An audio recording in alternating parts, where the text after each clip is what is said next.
Good morning. Thanks so much for staying with us on this Thursday, December the 1st, 7:10 the time now in St. Lucia and across the Eastern Caribbean. Next, we go beyond the headlines. Beyond the Headlines is sponsored by Flow.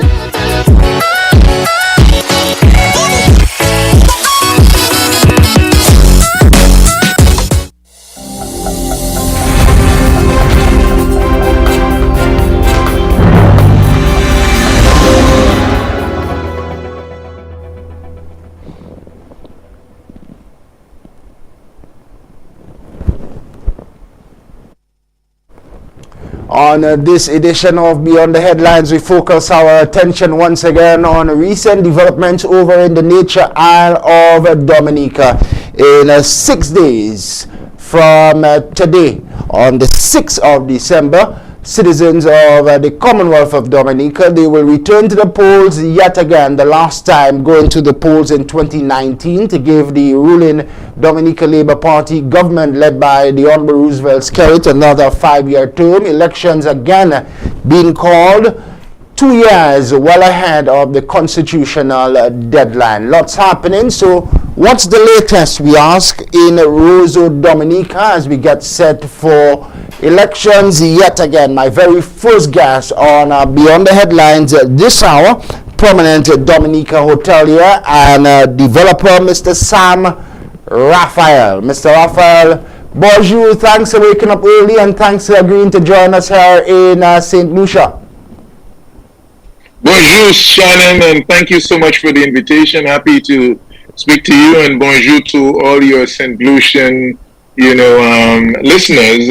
I'm quite familiar with St. Lucia, spent a bit of time there. I enjoy the island very much, but I know you have a much wider base in the wider Caribbean and even in the United States, etc. So I want to say good morning to everyone. Nice. Good morning and thanks for coming on. The pleasure is ours to host you this morning as we focus on Dominica elections, of course, electoral reform, and more importantly, the latest on the ground in Dominica, so close to another general election. Let's start off, Mr. Raphael. Our quick research ahead of this interview have pointed us into the direction where we now know you are considered one of the Caribbean's most imaginative and resourceful entrepreneurs. Tell us first a little bit about yourself, Samuel Raphael. Well, that's very kind of you and your researcher to say such nice things, but I am a business person and most known for ecotourism and wellness tourism in Dominica. I operate a hotel, Jungle Bay. It's 89 rooms. It's fairly well known, and we're looking forward to the new winter season, the first post-COVID winter season. So the focus and attention is there. I'm actually in Martinique as I speak now. I was a speaker at an event for the Martinique Tourism Authority yesterday evening, whereas they try to green their tourism and focus more on wellness and adventure. So they invited me to speak, and I'm speaking to you from my hotel room in Martinique for the France. A true Caribbean connection this morning, a St. Lucian platform with a mandate of giving greater exposure to issues affecting our regional brothers and sisters, linking up with a Dominican entrepreneur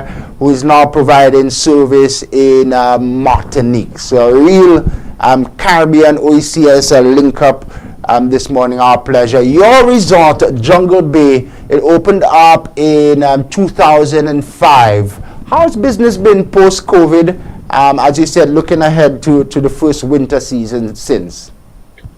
Well, we've had a lot of bumps since 2005, but we've been very successful. We got hit by a tropical storm in 2015 that severely damaged our property, and we rebuilt it, opened in 2019, just in time for COVID. And we've been, under the weather a bit between the hurricane storms and COVID. But we're very optimistic. The bookings, advanced bookings, look pretty good for the season going forward. And fingers crossed, hopefully things will continue to do well. We have a direct flight now in Dominica from the United States. We've never had that. St. Lucia's had that for a long time. And so that's been a game changer for us. So we're very optimistic and looking forward to having a good season. Excellent. This winter. ourselves as well in St. Lucia, and I know other neighboring territories looking forward to a strong winter period as well. COVID, and let's talk tourism for a bit before we switch to Dominica. Recent developments. COVID really exposed, so to speak, the fragility of the tourism sector and many other sectors to exogenous shocks like the pandemic. What is your assessment of what can be done to ensure greater levels of sustainability for this vital tourism sector? Well, it certainly has exposed us, but when you're challenged, you usually come out and you put your best foot forward and you look for new opportunities, and this is what has happened post-COVID, because most people now are focused on wellness and things of that sort, and this is the niche that Dominica is in. So we're seeing a lot of people coming for wellness retreats and adventure, and then we see longer stay people, because right now you can work from home and operate on the media that we're on Zoom and other social media platforms, and we're seeing a lot of people now that want to come to these islands, Dominica, St. Lucia, etc., with their young families and maybe live here for a year or two or for months and work out of the hotel and stuff. So it's a time of change, but a time of no opportunities. So we're optimistic. We can't control the things we can't, but the things that we can control and where we see opportunities, we're trying to take advantage of them. So it's an interesting time, I think, going forward for the entire Caribbean. It gives us an opportunity to reflect and maybe to come back again even more competitive than we were before.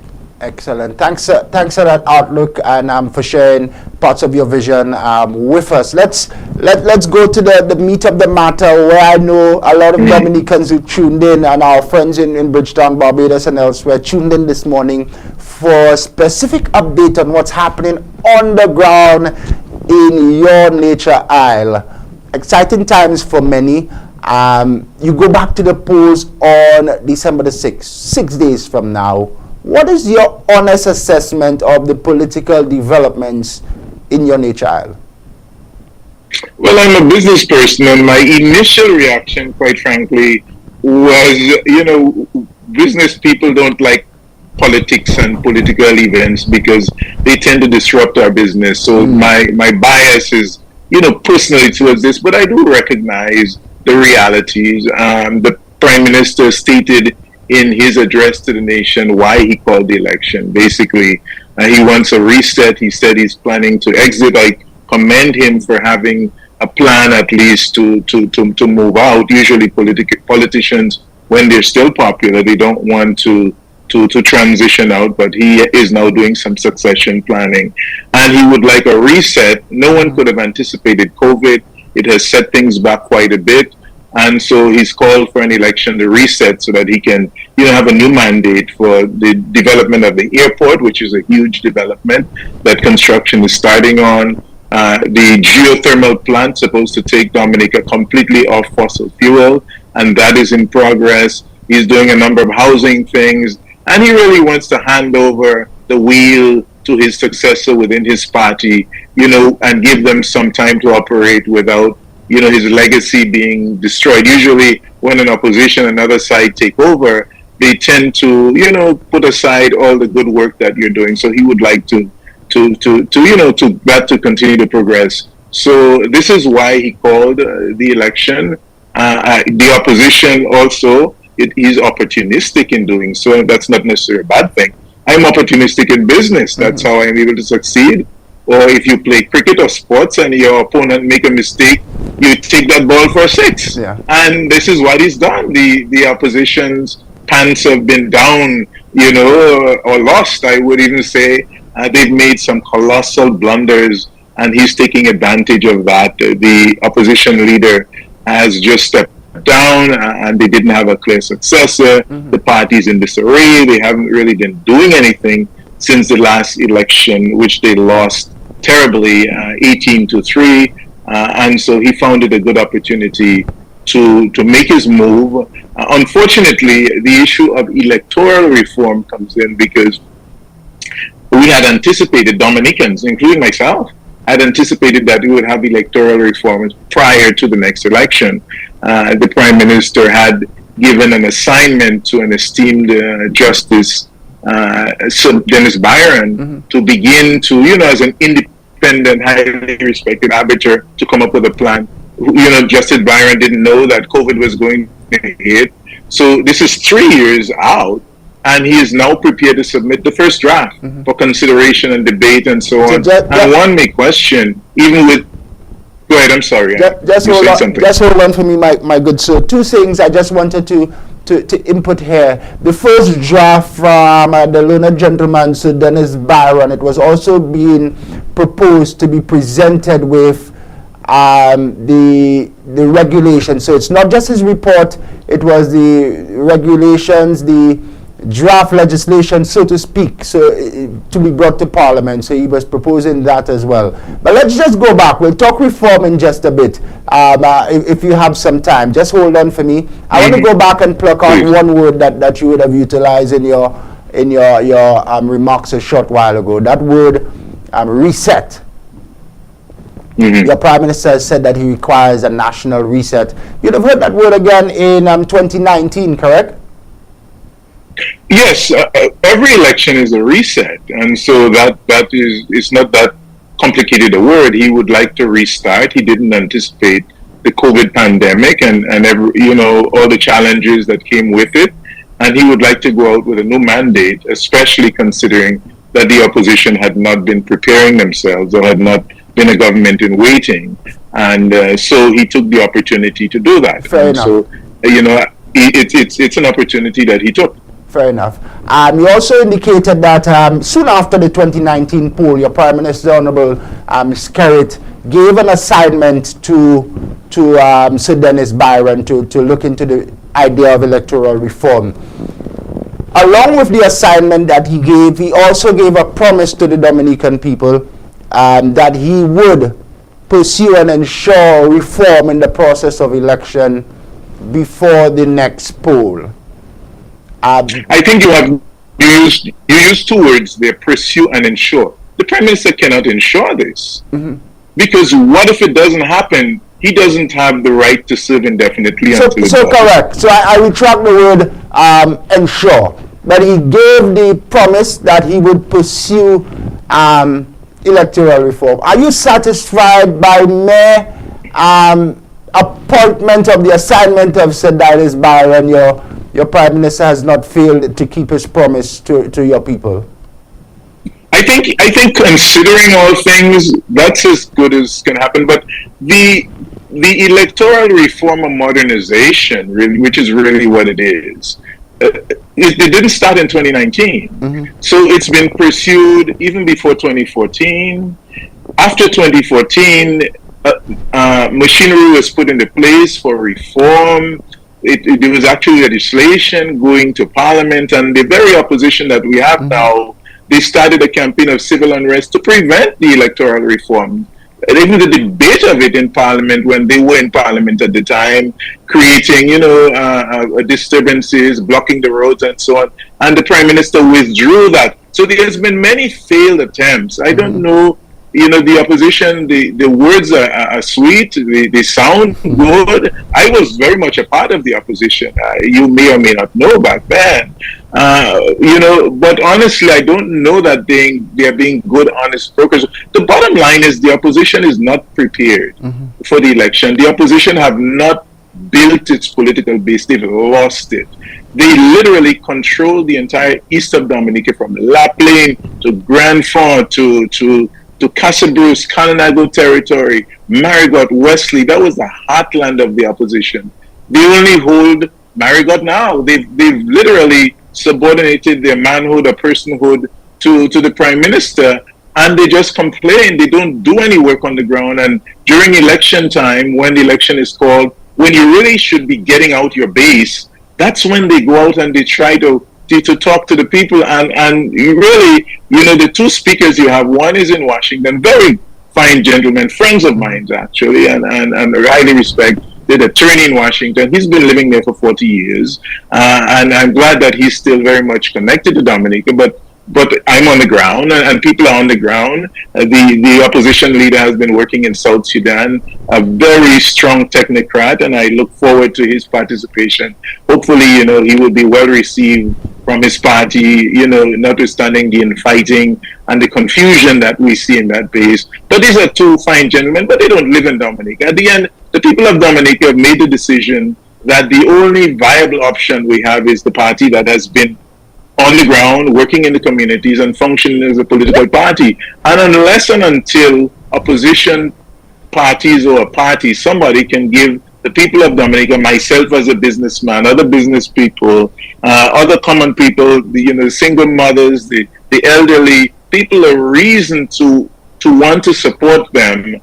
You can talk about electoral reform from morning to night. Mm-hmm. You can, you're not going to get elected. You don't get elected because of electoral reform. You get elected because you convince the people that you're the best option, and the opposition, quite frankly, isn't even focused on doing that. Mm-hmm. So this is what we have, an 18-3 situation in Dominica, and we're going to the polls. You suggested to re-elect Mr. Scarrow. I don't know. You right now you have more candidates on the ballot than we've had in the past two elections. So at least give the opposition, the independence and opportunity to fight. You never know the mood of the people. So we'll go forward and see what happens. So just hold for me. You said that right now you have more candidates on the ballot than you had in the previous election? That is correct. You have more candidates on the ballot than we had in the past two elections, quite frankly. So you have a boycott by the official opposition UWP, but you have even many of their supporters are running as independents because they're obviously not happy with the decision. And I just got the decision. Just guide our viewers for a bit. You have 21 electoral seats in the Commonwealth of Dominica. After the last election, your ruling Dominica Labour Party, the ruling Dominica Labour Party, not yours, the ruling Dominica Labour Party, controlled 18 of those 21, 3 to the main opposition. That's a total of 21. In the last election, you had a minimum of 42 candidates for both the main and the opposition party. And you had a few independent candidates in 2019 as well. Correct. Well, I can tell you that in this election, we have 45 candidates on the ballot, and even though 6 of the seats have already been called because no one contested. So some of the seats, you now have interesting scenarios where you have a new emerging party called Team Unity. You have a number of independents that are running, some of them in the same constituency. So you have some constituency with 3 and 4 candidates running, which I think is good for democracy. Regional and international observers, Mr. Samuel, say to you that that makeup of 45 candidates on the ballot paper, which is correct now, is perhaps good political strategy to give some sort of credence to the election and not necessarily independent candidates, so to speak. But let's leave it there and move on, if you may. But let me clarify. I don't want to leave it there because you have people earnestly that are seeking, to represent constituencies, and I think we ought to give them the respect and take it at face value. Yeah. We have a number of persons that are earnestly seeking to, and they feel that the two parties don't represent them, and so they're coming. So I think this is good for democracy. But you've also heard that there are some in the 23 independent who perhaps are aligned to the ruling party, and they've just been put out there to give a semblance that there is an election process. Have you heard? Well, again, I've heard all sorts of things, and I know we must be cautious. Yes. The former Prime Minister of Dominica said it is important to hear certain things and it's important to not hear certain things, because some of this is really, an attempt to undermine the process by the UWP to delegitimize the process. Yeah. But I would say that I haven't seen any evidence, as they've made many accusations in the years and have not presented any evidence, which is part of the reason I left the party, quite frankly, because you just keep talking about these things and casting negative aspersions on people, and in fact, you don't have anything to show for it. So the bottom line is the United Workers' Party need to get out and do the work. 21 is our number, so the magic number is what? 11. They need 11 seats. They need to get out in the constituency and begin working from the day after an election so that they can win 11 seats. They're not willing to do that. They're not prepared to do the work, and they're just happy to complain, and the people of Dominica do not see fit to reward them, as managers of their estate, because they don't feel that their lot will be better off with them. And politics is very simple, very simple. The same system that needs modernization, and I will say that, is the same system that elected the Freedom Party, is the same system that elected the very United Workers' Party when they won, is the same system that enabled their candidates in what were perceived as Labour Party strongholds in the 2014 election to prevail. Is the same. So at the end, when the people decide they're with you, they're with you. When the people decide they're not with you, they're not with you. And as far as the average Dominican will tell you right now,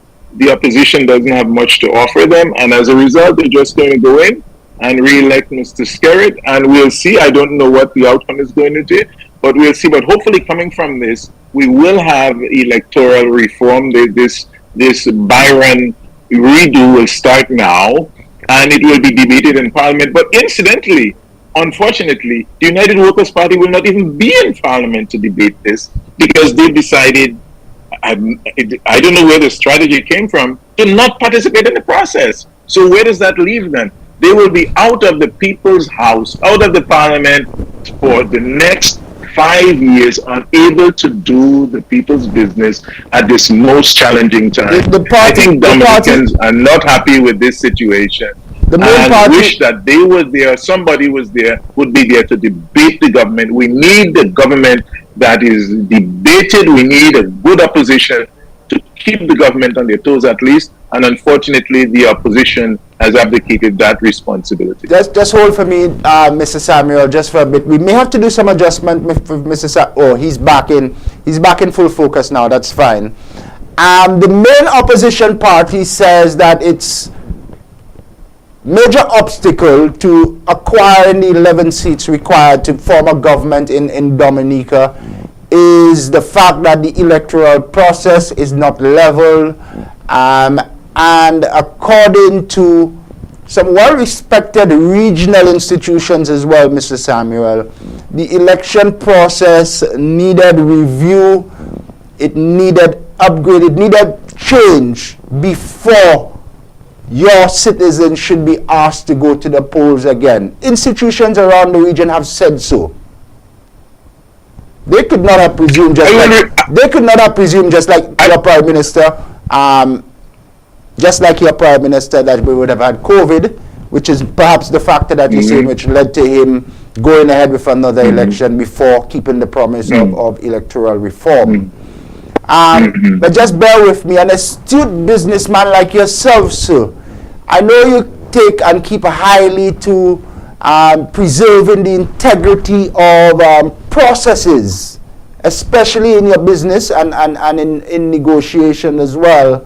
When you have Caribbean institutions saying the process of elections in your country appears not fair, so much so that it requires reform, as an astute businessman as yourself, don't you think this should be prioritized ahead of all things, ahead of the need for reset, ahead of the need for succession planning and giving your successor clear room to maneuver and sort of thing? Don't you think as a businessman, to preserve the integrity of the process, reform should have been a priority? Well, it is a priority, and I think it should be a priority, absolutely. I'm not going to oppose that. I also listen to the election observers, and we've had from the Commonwealth, we've had from the OAS, and we've had from CARICOM, the past few elections, and they've all stated clearly that the process reflects the will of the voters. So it needs modernization, it needs improvement, but that would not affect the results. The same process that we have, right now you have to have an ink on your finger and so on. I think these things are archaic. Does that mean that the election results will change? No, but certainly we need to modernize and improve the process without disenfranchising everyone. But it doesn't mean that the process is unfair. And this is why I will challenge you. You know, if you have a strong, groundswell of support, you can win the election. The bottom line is the opposition is feeling they have a groundswell of support, and they're clinging to this electoral reform. If we have electoral reform, I quite frankly, and most Dominicans, based on just, there was a little parade of sorts, both parties should, the opposition is weak. They are very weak, and that's the problem. And I think, yes, we should all, not just opposition supporters, all Dominicans should call for the process of electoral reform, discussions on that to move forward, not to create an advantage for the opposition as they seem to see, but to create, a more modern process and to ensure that the will of the people is maintained in the electoral process. Sure, we need to do that, but this is not the impediment to the opposition taking office, I can assure you. And any honest Dominican would come here and would tell you the same thing. This is not an impediment. We do have a democracy in our country, and right now we just need an opposition to get up to I want the opposition to challenge the government. In my business, I need customers to challenge me so I can do better. We all do.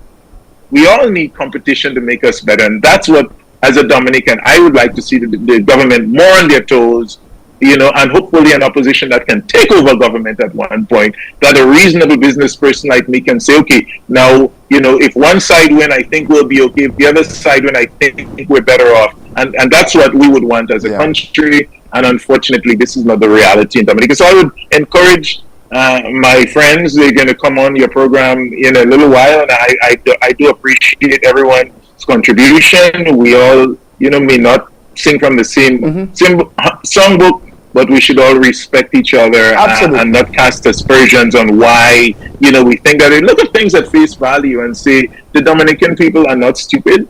They will go out and they will support the party that they think best represents their future, their interests, and the opposition need to take a cue from that and go and practice like a team that loses a match and not complain the referee cheated, and so we're not going to practice until the next game, which is what we do, unfortunately. I'm sure. I want them to do well. I'm sure the message was heard loud and clear. Just adjust the screen for me. He's back on now in full focus. We seem to be losing you in and out. It zooms out sometimes during your presentation. It's okay now. Lastly, from me on the reform, and then we'll move on. There are a lot of other intriguing matters. I want to get your vision for what Dominica should look like in the next 5-10 years. You now have one international flight daily heading into Dominica. As a businessman, I want to see what sort of shape you see your country taking. Okay, we just have to make a quick adjustment as I prepare to ask Mr. Samuel the next question. On the reform process, Mr. Samuel, would you agree that currently the election process in the Commonwealth of Dominica is and leaves room for any manipulation? I don't see it. We have people representing. I don't know what it is. We've lost you again. Your screen has pulled out again. I'm really unsure. Well, I'm seeing myself on Zoom here now, so I can see you. It's not on my end. I can see you, but the screen has just gotten smaller. My technicians are saying it's possibly an issue of your Wi-Fi, but the visual is good and the audio is good, so I can allow you to continue. Yes. Okay, go back to the question again. I'm sorry. I was asking you if you would agree in any way that the current election process, leaves room for manipulation. It does not leave room for manipulation. I would say it needs modernization, and there's a distinction there. It doesn't leave room because, let's walk our listeners. It may be the same in St. Lucia, but both candidates contesting a ballot, they have the sheet with all the voters. They get that beforehand. They get to go through, and these are small communities, and you know who's who, and you can challenge anyone on that list. On the day of the election, you sit there, both of you, and every candidate have to go through this procession where they have to be validated by both sides going into vote. The National Election Observers are there before the election, during the count, and afterwards. It is a flawless in terms of the process of the likelihood for cheating. It doesn't exist. I hear of dead people voting and all of this crazy stuff. Certainly, there's a get out the vote effort, and people in Dominica, political parties, wherever, they try to get out their supporters.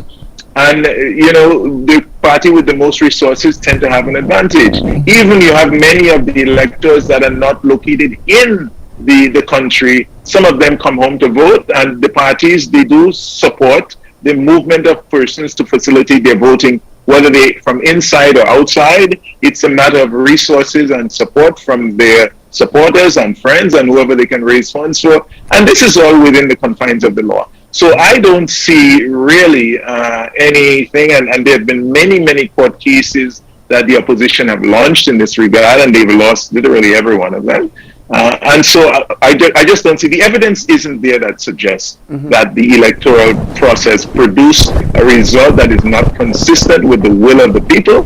And this is something that every election observer that have come to Dominica have stated. And so here it is. The evidence is there. Other people have their opinions. I wish them well with their opinions, but at the end of the day, we live with facts and the results. Yeah. I wish we had a lot more time this morning, Mr. Samuel, to take a closer look at the number of voters which form part of the current voter list. But let's leave it there. Perhaps when next we speak, we can go into those matters, a lot of which are domestic concerns for the people of the Commonwealth of Dominica. But yourself as a businessman, you're now able to accommodate international flights coming into the Commonwealth. I'm unsure if these flights are able to land after hours now, but what sort of vision and forecast would you have and would you like to see for your country, Dominica, known as the Nature Isle? You've made some ground with the Citizenship by Investment program. A lot of water resource over in Dominica. What sort of forecast and vision would you like to see for Dominica in 5-10 years' time? Well, I'd like to see the continued growth and development in a sustainable way, the preservation of the natural environment, which is critical not just from a moral standpoint, but from an economic standpoint, because that's the resources of the country. I'd like civil society to emerge again strong. We've sort of, because of the political situation in Dominica, we've lost a lot of the civil society because they've become partisan. I'd like to see civil society step out from political partisanship and be able to really have a strong voice where we can influence more the process in many ways. And this is what I would like to see. So ongoing development, we've sent a lot of young people to be educated. That's one thing, whether you like the current regime or not, you have to give them a lot of credit for the expanded opportunity, but we'd like to see an expansion of the enabling environment in Dominica to absorb the Dominican people who've gone away the brain drain to come back to help to develop the country. So this is, as a Dominican businessman, I'd like to see. Certainly in terms of the air access is critical. We speak about the direct flight from the United States, and we're happy for that, and we hope to build on that with the construction of the new international airport. But we have a serious problem in St. Lucia, Dominica, all the islands with regional air travel. You can't come from St. Lucia to Dominica or from Grenada or from Barbados. It's so difficult for us to travel. It takes you at least 12 hours. In these. It takes you at least 12 hours if you go in by air. And this is madness, So these are things that I think as a region we need to sit and figure out, because our future, the growth and development, not just of Dominica or St. Lucia, but the entire Caribbean is hampered by some of these challenges, these logistical problems.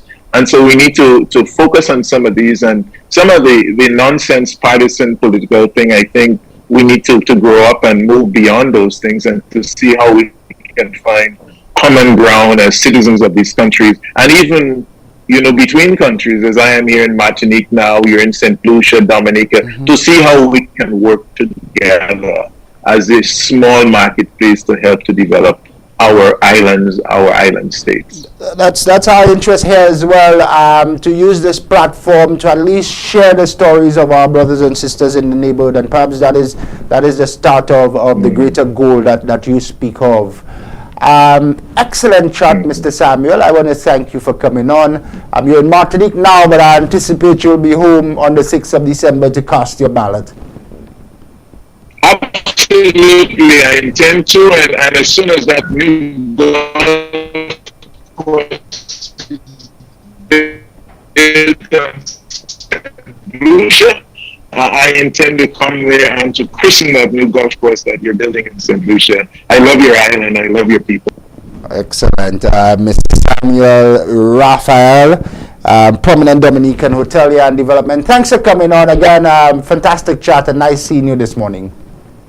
Thanks so much, Shannon. Yeah, have a good day. Talking developments over in the nature isle of Dominica just there, and he said he'll definitely be heading home to cast his ballot on the 6th of December when Dominicans go to the poll.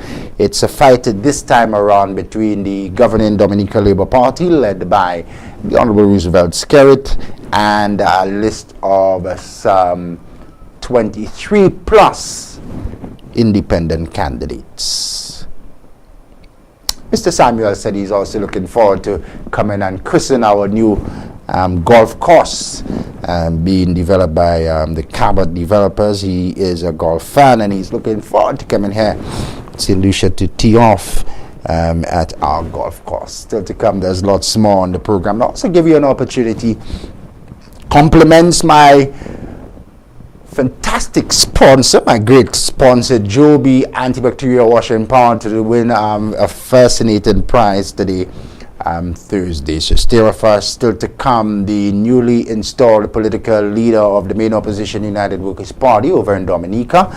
He will be my very special guest. And then we go over to New York City to have a chat with an attorney at law and an advocate of democracy.